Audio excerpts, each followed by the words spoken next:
Mercy Nellore నుంచి ఇక్కడ ఒంగోలు తైలాభిషేకానికి వచ్చారండి. గతంలో నెల్లూరులో తైలాభిషేకం జరిగినప్పుడు అక్కడికి వారు వెళ్తూ ఉండేవారు. వారు గతంలో ఒక ఇంటిలో రెంట్కున్న ఇల్లు అదే వాళ్ళు అమ్ముతామని చెప్పడం జరిగిందండి. కానీ అప్పటికి వారి దగ్గర ఆ ఇల్లు కొనడానికి సరిపడా డబ్బులు కానీ అటువంటి ఆలోచన కానీ వారికి లేదు.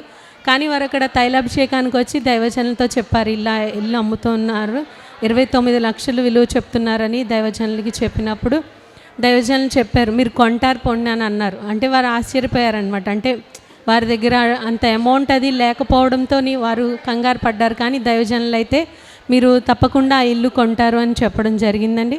జరిగినప్పుడు వారు అలానే ప్రయత్నం చేస్తుండగా వారి కొంత అమౌంట్కి వారికి లోన్ రావడం జరిగింది.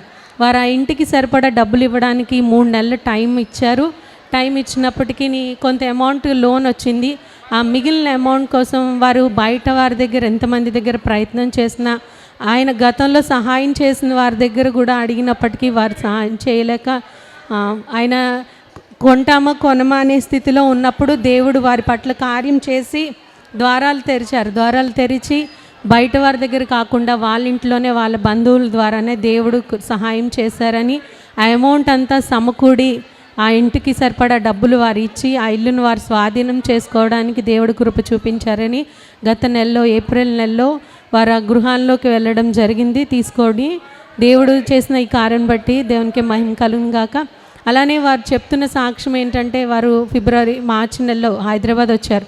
అప్పటికి వారికి డబ్బులు సమకూడలేదు. ఇలా మేము ఇచ్చిన డబ్బులు కూడా తిరిగి వారు ఇవ్వనంటున్నారు అయ్యగారు, మేము వాళ్ళు చెప్పిన టైంలోపు మొత్తం అమౌంట్ కట్టకపోతే తిరిగి ఇవ్వమంటున్నారని వారు చెప్పినప్పుడు ఆ దైవజనులు మళ్ళీ అదే మాట అన్నారు, లేదు మీరు ఆ ఇల్లు కొంటారు, మీకే వస్తుంది వెళ్ళండి అని మళ్ళీ అదే మాట చెప్పారని చెప్తే వారి ఇంటికి వెళ్ళి ప్రార్థన చేసుకుని దేవుడు చేసిన కార్యం బట్టి వారి బంధువుల దగ్గర నుంచి వారికి సహాయం రావడం, ఆ డబ్బులు వారికి ఇవ్వడం, ఆ గృహాన్ని వారు స్వాధీనం చేసుకోవడానికి దేవుడు సహాయం చేశారండి. అలానే మెర్సీ గారు కూడా ఒక అనారోగ్య సమస్యతో బాధపడుతూ ఉండేవారు. పైల్స్ ప్రాబ్లమ్స్తో బాధపడుతుండగా తను ఎన్నో రోజుల నుంచి బాధపడుతూ ఆ వీడియోస్ అవి చూసి కొంతమంది అది కొన్ని రోజులకి క్యాన్సర్గా మారుతుంది అలా అని చెప్తున్నవన్నీ చూసి చాలా భయపడుతూ ఉండేవారు.